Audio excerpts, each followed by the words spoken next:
It's Dennis and Lisa McIntee. Here we are, and it's the Drama-Free Living Podcast. Lisa, it's been fun. We're kind of doing this 4 C's of teamwork and how to build a team. And, why don't you kind of give us like the first 2, because maybe some of our listeners haven't, they just jumped in here on the 3rd C. Absolutely. So first, go back and listen to the previous 3 podcasts. We set it up pretty well. Now, is this how we get people to listen to podcasts? Absolutely. Okay, good. The past 3 podcasts, we set it up just in healthy teams and the 4 C's of healthy teams and the value of having a healthy team and the detriment that happens within your company, your family, your organization, if your team is unhealthy, how to recognize when your team is unhealthy. And then what to do about it. Yeah, absolutely. And people need to know that they're cared for. People need to know that they're valued, they're respected. We have a little bit of an epidemic of people not feeling valued, not feeling respected, not feeling cared for in the workplace. And you spend 90,000 hours in the workplace. And if you're not valued and you're not cared for, what a horrible life that would be, because you're wasting 90,000 hours. Yeah, so the first C is care. It's the foundation. And then the second C is? The second C is my favorite word, conflict. Love it. Conflict, essentially is an orchestra. It's multiple instruments, multiple notes, all being played. It's all different. Sometimes it is discordant, and a lot of times it's not, and it's what makes it beautiful. If you listen to an amazing orchestra, the music that they create is fantastic. It's mind-blowing, and that's because there's healthy conflict. Right, and so it's this whole idea of like conflict is really beautiful. If you do it right, conflict is beautiful. Now, conflict is not a dirty word. Yeah, and so the reason that we go through conflict, and this is really the next C, is clarity. Right, so we don't want to go through conflict just to go through conflict to have conflict. Right, it's like we're after clarity, and I think as leaders, like that's the big goal. Right, because when things are clear to me, like I'm very powerful. Right, when I'm focused, it's like the power of my life is when I'm focused. Right, the focus of my life. Right, and so we can take just light, diffuse light, right, and it does some value, but we can take the same light and focus it like a laser beam, and it could cut through steel, and it's the same light. It's just a different focus. And that's the point. That's the point of clarity. Right. That's what clarity creates. And that's what it is with your team, is if you have your team and everyone's going in different directions, it's diffused light. Yeah. But if you can all get on the same page and have clarity, you go through the conflict to have the clarity, you can bring all of your energy together to focus, and you're like a laser beam. Yeah, and the most powerful teams are the ones that have the greatest clarity. And let's kind of just dive in to this whole idea about clarity. And I think we've got some good thoughts, and we've got a great tool, probably my personal favorite tool, because it really kind of helps me process my thinking. You love this tool. And our team loves that you love this tool because it helps us so much. Yeah. And so first we just want to kind of cover this whole idea of, we call it the drama-free reality check. And it's this idea between unstated expectations and the reality. And the bigger the gap, the bigger the drama. Right? And all drama lives in that ambiguity. And so now what we're not saying have low expectations, right? But be clear with your expectations, because how many times have I expected something and then got mad and then found out I never even communicated it? Yes, things weren't clear, so we weren't able to meet the expectations because we didn't even know what they were. Yeah, and so the goal is not to get mad at the reality, but just tell the truth. I think we said in a previous podcast that all progress starts when you just tell the truth. So you just look at the reality and you just tell the truth about the reality, right? This is the you don't get mad. For example, Lisa, we had a free day the other day, right? And so, personally, like on free days, it's like I just need to have my mind free, so I don't want to get texts or emails or things from clients. And I had a particular team member text me on a free day and ask me this question.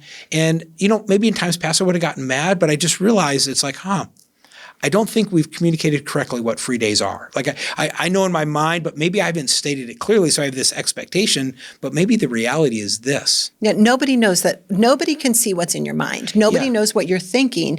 And so if you don't communicate that and communicate it clearly, we're all wondering what does it mean, or what are the boundaries? What are the bumpers? Yeah. Well, when it brings us to like sort of like the leader's sixth sense, right? Because we got five senses, right? We've got, now what are they going to? Their touch, their taste, feel, hear, and see. And see, right? So we got five senses, but I know some leaders that believe you have the sixth sense. All right, they have the sixth sense, and I for years I believed I had the sixth sense, right? And the sixth sense is you can read my mind.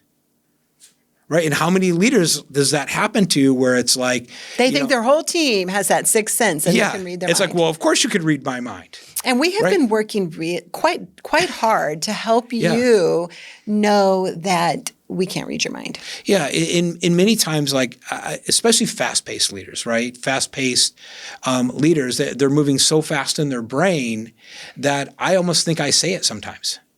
Or sometimes you do actually think you say it. Did I not say that? And my response is no. And that, I go, well, I thought it. I thought it. Right. Isn't that the same? And I think a little bit leaders have to just take a step back. Right. And now this is kind of a hard statement, and we're probably going to get some hate mail on it, but I'm going to say it just anyways, is that I don't think there are any bad teams. I just think they're bad leaders. Right. Because if my team is a reflection of me, right, because if I'm just blaming my team, then I'm just in drama. Yeah. Right. And then I'm just the victim. Oh, yeah, poor Dennis, he's got a bad team. Oh, poor Lisa, she got a bad team. Yeah. Oh, if she had a team like so-and-so had, it would look different. Right. And we can actually just kind of play the victim if we're always sort of blaming our team. And so I think that's why it's like this is really all about the 4 C's, is all about, hey, these are what leaders can do to build great teams. And with the sixth sense and with mind reading, if you say, Dennis, you are a very fast-paced leader, and you have taught us, or our team has taught you, that when you give a directive or when you say something, if we don't have all the understanding and if we need more information, we have to stop. We have to kind of halt you. Yeah. And there are a couple key questions that we ask. And one of them is, tell me more about that. Tell me about this client. We never ask you how, because you don't want to answer the question how. Well, and I don't really care about how. And you don't care about how. But some of the questions we ask you are, who is this? Yeah. What is the situation? Not how does this need to be handled, but what is the situation? And then we figure out how it needs to be handled. Well, and I think the key thing that leaders really have to communicate, even more so than the how, because I know, we got maybe some micromanagers that are listening to us, right? And you like really want to get into the hows. But the key thing is really to communicate the context. Yes. Right? It's like, hey, this is what. And in fact, we're going to go through this tool that really, really helps people kind of walk through and clarify your intentions. So if you would like this particular tool, it's a 1-page thinking tool. The Intention Clarifier. The Intention Clarifier. We're going to put it in the show notes. But if you'd like this tool, we're going to make it available for you. And you use this, I don't know, every day I see you filling out 5 or 6 of them. Yeah, I use it. I use it all the time. Now the team doesn't always see all of them, right? Because as I go through this process, I go, not the best idea. Okay, so when do you use the Intention Clarifier? What's the situation? So I use it for any projects. Okay. Anything I want to delegate. Yeah. Any assignments. Right. And literally, it just takes like 2 or 3 minutes, and I think it's the 3 minutes that saves 3 hours. Right. Because that determines whether or not this is something that you want to pass on to the team. Yeah. Or whether or not it's something you want to have a conversation about. Or if it's something to just be tabled? Yeah, because a lot of times I'll go through it and go, gosh, we've got these other 3 things, and it's really, I thought it was a great idea, and I was really passionate about it, but those other 3 are really more important. We'll talk about this in a couple weeks. And so Dennis, you're a quick start. Yep. And if you're a quick start, this would be something that your team will be thank you for over and over to utilize this, because pretty typical with quick starts, you've got you'll have 100 ideas, Yeah. and maybe we should only execute on 3 of them. And here's what's fascinating about this particular tool. Every time I use this tool, we have much better conversations, much better clarity. I don't know if much better is even a word. What's the better? We're just kind of throwing it out there, better, right? We have better communication. We have better teamwork. Increased. Right? We decrease the team's frustration. Yeah. Because how many times do I give a directive and they start working on it and they didn't even understand really what I meant? Or what the directive that you gave took a higher priority than another directive, and it completely puts us off course. Yeah. So where we're headed for the quarter ends up not being where we want to go because you had these other great ideas. And now we're working on this great idea when we should be sticking with I'm glad we don't do our that. objectives for the quarter. This is just all hypothetical here. Right. This is not real life. This doesn't really happen. We know a team. This is an issue on that team. You know, we know this person, right? Asking for a friend. Right. Asking for a friend. Exactly. Now, what I love about this particular tool is it is literally one page. Yeah. Because we really got tired of people telling us, hey, we're just not on the same page. We just created a page. Walk through this intention clarifier. Right. So tell me about it. So it really answers sort of like 7 key questions. Is first of all, this is what we want to do. And is that the very first thing you fill out? Like this is the You're project. like, this is the idea. Right. This is the I'm going to travel the world in 180 days. Right. You know, we're going to hire this team member to do this. Right. We're going to write this book. We're going to make this online course. And so just getting really clear on this is what it is. Yeah. And then stepping back, and it's 4 questions that really describe the why. Okay. Okay. And here are the questions. It's like, hey, what's the best outcome if we do this? Mm-hmm. Okay. And then the other question is what's the pain or cost if we don't do it? And it's this whole idea is that everything is an investment. And I think if you look at like projects and people as investments, not as costs, it changes your mindset. Right? Because if I have a team member that's an investment, well, I want my investments to grow. I want to extract as much value out of it.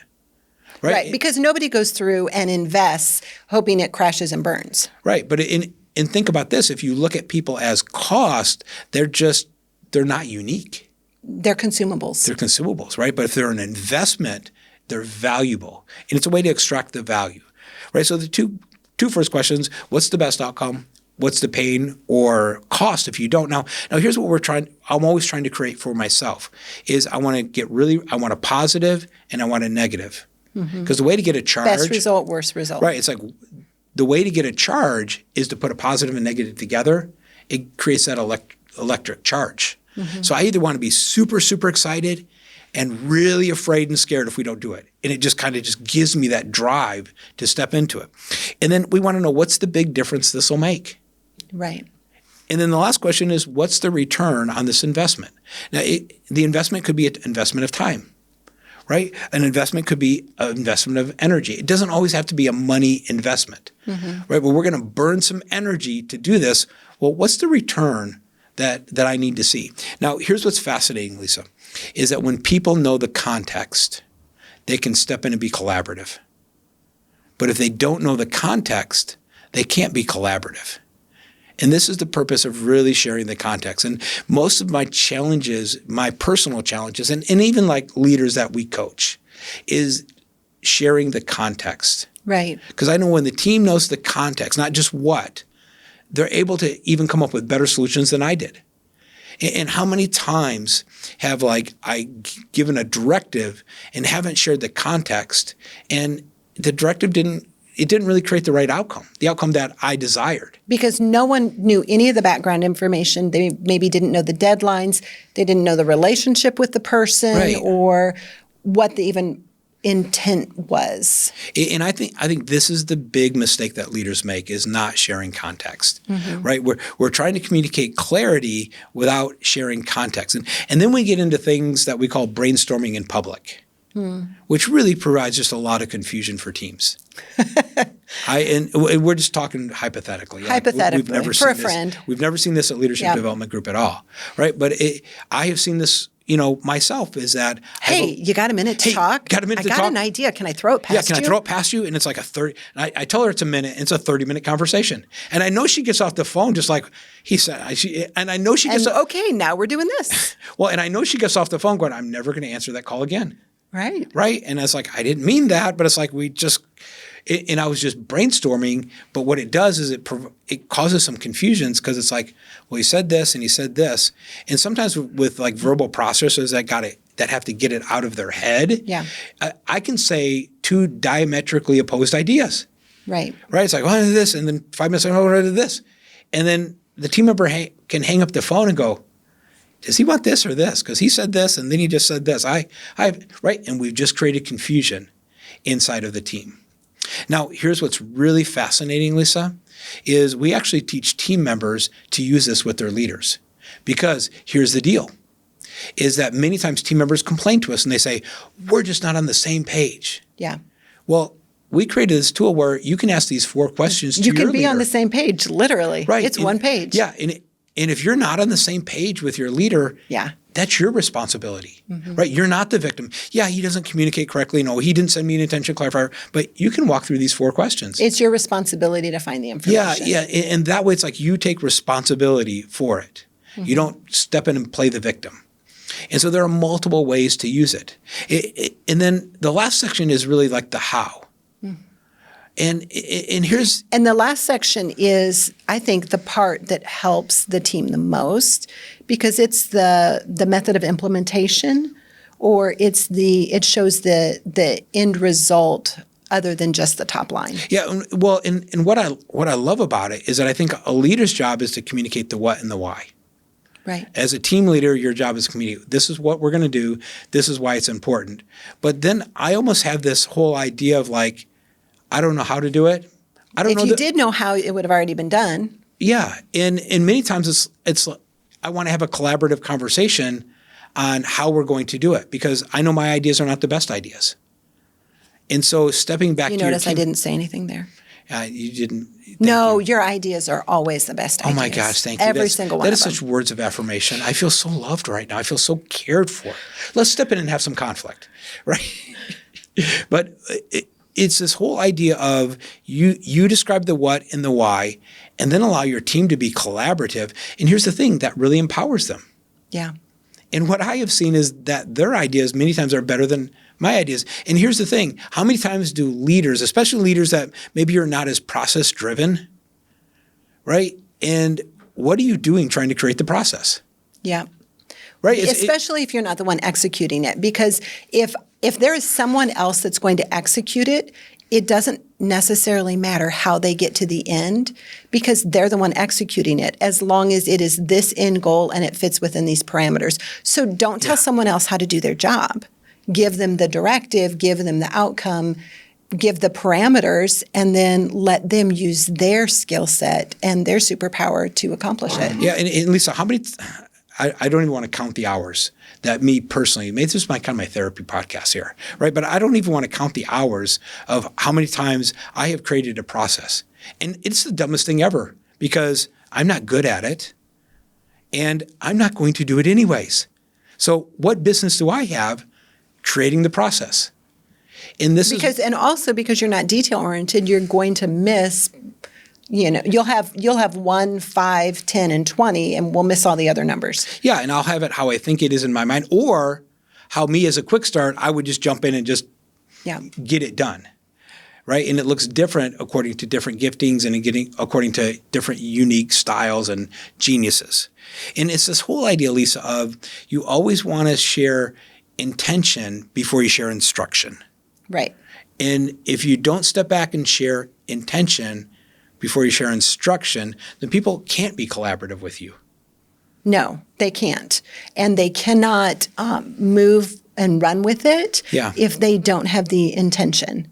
And do you have a good example of that? Well, I mean, we just had just a collaborative conversation that didn't go so well, with us. Right, this whole idea of like I gave a directive to you by text message, even worse, right? Oh, yes. And really didn't share the why.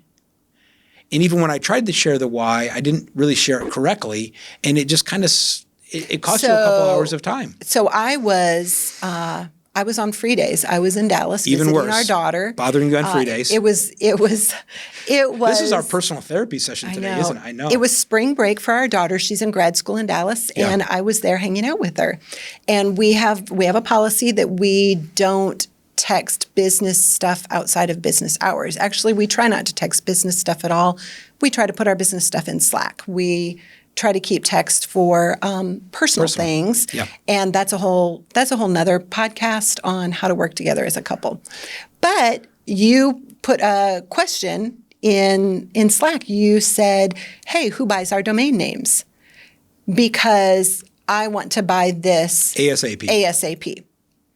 So I respond back and I say, "Well, I do." And I said, "Or you could contact Kate or Mary Grace. They could do it too." And I left it at that. I thought, okay, that's fine. Right. You know, I gave a directive. I said, okay, Kate or Mary Grace can take care of it if I don't, if I'm not, I'm on free day. And then later, our daughter went to go do something and I was by myself. And I thought, oh, but he said ASAP. He wants to buy this domain name ASAP. Shoot. Okay, let me get on and let me just see if I can do it. And so I tried to get on and I was logging in and I was doing it on my phone. So then it had to have a 2-step verification and I didn't have the device that was, it was just this rabbit trail of going through and trying to get this domain name because ASAP. And we all know what ASAP means. Well, and it's me not communicating the correct why. Right. I give an instruction without communicating the correct why, and it burned hours of your day. And this is why is not necessary. It can be used incorrectly. You said because you want to buy this ASAP. Well, the ASAP wasn't really. Did you mean right now, as in the next 2 hours, or is this something this month? Or is this, so when you do say, and this is why, and when you give the intentions and the directives, you have to make sure that they're actually what's true to reality. They really know the context. Right. And here's what's funny. If I would have just taken like 2 minutes and just did the intention clarifier, it would have totally solved this entire issue. You know, it would have. It would have, okay. But also I stepped outside of my boundary and instead of letting it lay when I was on free day, I picked it up. And so I was at fault with that too. Right. And so we just want to encourage leaders. It's like your job is to create clarity. Okay?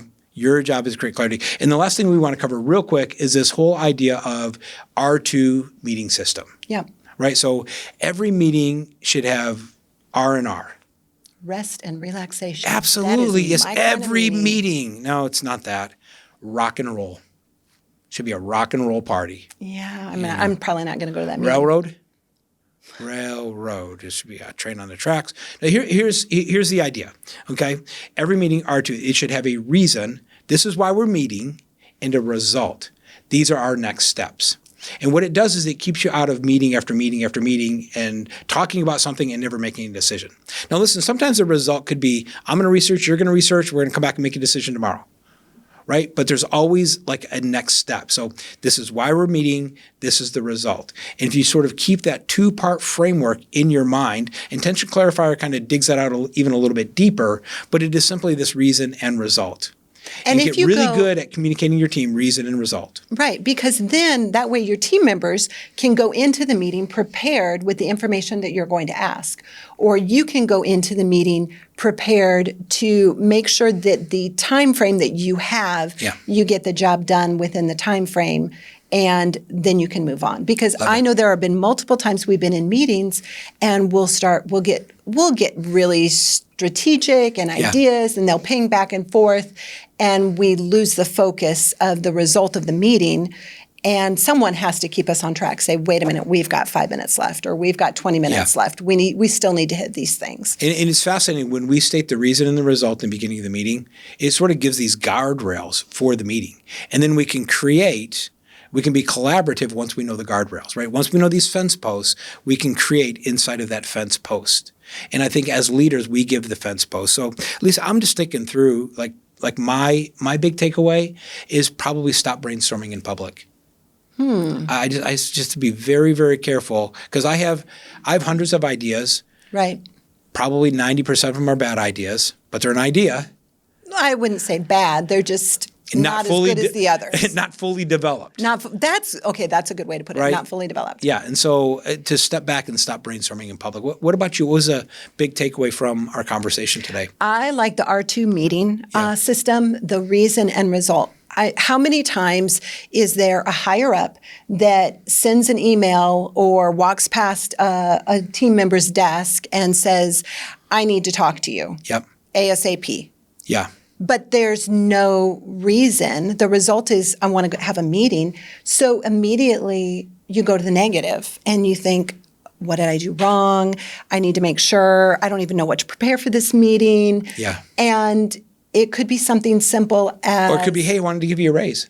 Could be, I want to give you a raise. Or it could be, I want to talk about the team building that we're going to be doing. Right. Or it could be you're not in trouble. This is whatever. Yeah. Just something to give the other person an idea. Enough context so the meeting can be effective and you don't infuse all of this anxiety into another person because you haven't given the reason and the result. Yeah. So we just want to encourage you, listen, your job is to create clarity in your organization as a leader in your teams. And even if you're not the senior leader, right, as you lead teams, it's like your job is to create that clarity inside of your team. And you can do it. So we want you to download the Intention Clarifier. It is our free gift to you. Okay. No charge. We just want to serve you any way we can. And if this podcast has been a blessing to you, just click share and just maybe share it with a couple friends. Maybe just they're on your phone or your Android or whatever device you use. Or if you're watching it here on YouTube, just share it with a friend. Say, hey, this could really bless you. And that always helps us. So, Lisa, I think we're done today. I think we're done. All right. We'll see you next time on the Drama Free Living podcast.